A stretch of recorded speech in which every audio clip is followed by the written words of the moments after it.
Tinalakay ang problema ng SBP sa naturalized player sa oras na sumabak ang grupo sa susunod na round or kung sakaling pumasok sa FIBA World Cup. At si Justin Brownlee nagsalita tungkol sa posibilidad na pagsasama nilang dalawa ni Jordan Clarkson para depensahan ang titulo ng Gilas sa Asian Games. Tutukan po natin ang lahat ng yan, pero bago yan, pakisubscribe, like and share na lang muna para pareho tayong updated. Muling nauungkat ang gagamiting naturalized player ng Gilas sa mga paparating na FIBA competition.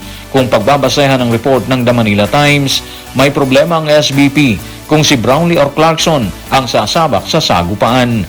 Narito ang kanilang dahilan.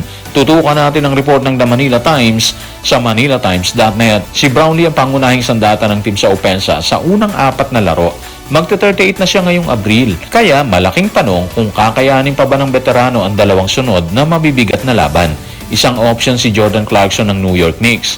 Pero iisa lang ang slot para sa naturalized player.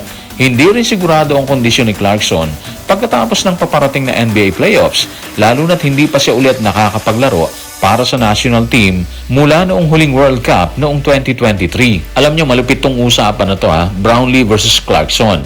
Parehong panalo pero may kanya-kanyang tanong, di ba? Kay Justin Brownlee, walang duda. Subok na yan. Ilang beses na niyang binuhat ang Gilas Pilipinas lalo na sa mga malalaking laban.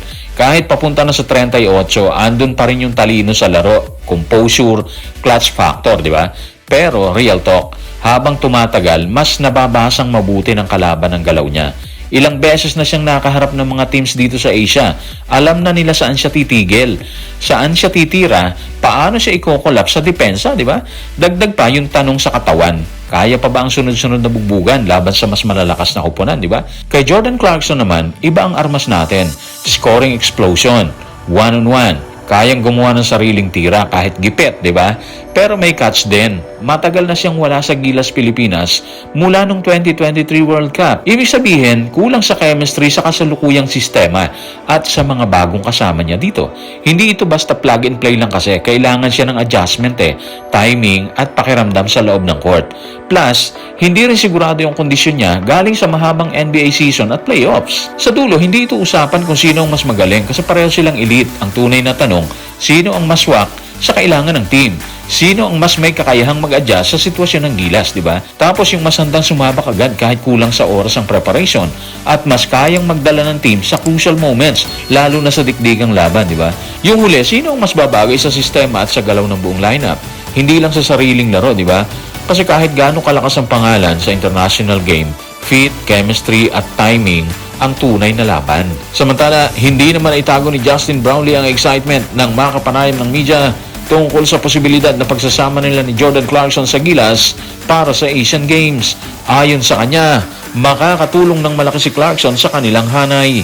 Narito ang kanyang kwento. Tutukan natin si Justin sa report ng Fast Break sa fastbreak.com.ph. Tingin ko ang ganda nun. Sobrang solid niyang player Veterano na siya sa NBA. Malaking tulong yan sa team. Yung talent na kagaya niya, bihira lang talaga makita. Sana matuloy at mangyari. Malaking bagay yan, hindi lang sa team, kundi para sa buong bansa. Solid yung sinabi ni Justin, di ba? Ramdam mo yung respeto niya sa kayang ibigay ni Jordan Clarkson Hindi basta-basta yung one-of-a-kind talent. Ibig sabihin, alam niya na si Clarkson ang klase ng player na kayang magbago ng laro kahit kailan.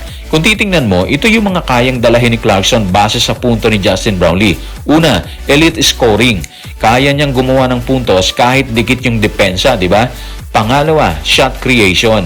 Hindi kailangan ng sistema para makascore siya Kaya niyang gumawa ng sariling tira. Napatunayan na natin yan sa World Cup. Pangatlo, pang-break ng depensa. Kapag hirap ang team, siya yung pwedeng sumalo at magbukas ng opensa. Ngayon, paano kung magsama sila sa Asian Games? Kung somehow mag-click at pareho silang nasa lineup ng Gilas Pilipinas, eto yan. Meron kang inside-out combo kay Brownlee at kay Jordan Clarkson. Si Brownlee kasi, all-around player. System player din yan. Si Jordan Clarkson, explosive scorer naman siya.